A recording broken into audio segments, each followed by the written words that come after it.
Hello mga ka-Shambot, sa magandang araw sa inyong lahat. So ngayon, gagawa po ako ng mocha caramel bar. So meron po ako ditong 1 bar ng ating butter or pwede rin refrigerated margarine. So i-whip nyo lang yan just like this. So palalambutin nyo lang po yung butter. After nan, ka-add po natin ang ating sugar. So creaming method po yan.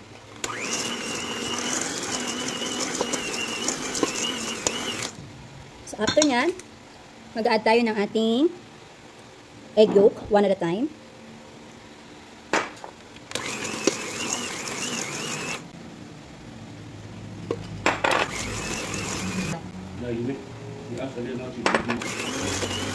Ayan, so ganito na itsura niya.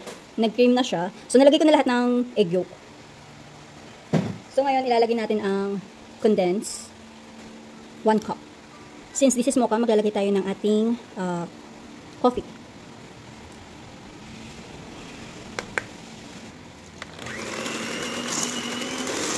So after mag-lighter nung color, mag-add po tayo ng ating powdered milk. And ang ating all-purpose flour, so already sifted.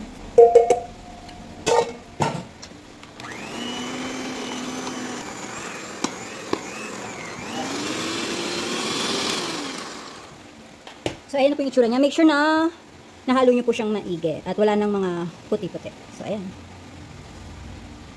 So, meron ako ditong 1 cup ng cashew. Maglalagay lang ako ng konti para sa mixture. And then, the rest is sa ibabaw na. So, i-mix nyo lang po siya. So, roasted cashew nut po yun. Ayan. Then, ilalagay na natin siya sa ating 9x13 na baking pan. So, ito po siya. So, make sure nakapag-preheat na po kayo ng inyong oven sa 350 degree or 180 degree Celsius.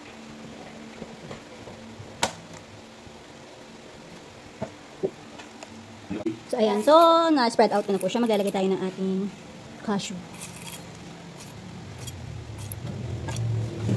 So, ito na yung ating mocha caramel bar. So, isasalang na natin siya sa ating oven and i-bake po natin siya for 35 minutes or until golden brown. Kita nyo naman, diba? Ang ganda. Ang daming cashew. Salang na natin. Hi mga ka-Shambot. So, ito na yung ating mocha caramel. Ayan. Diba? Ang sarap. So, tara. Cut na natin. Grabe yung nakita niyo yung pagka-moist niya.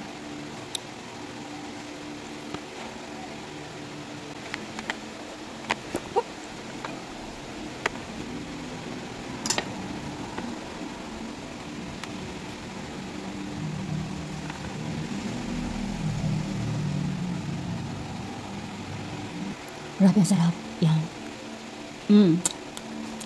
Try nyo na yung flavor ng caramel. Mocha caramel bar. Thank you for watching.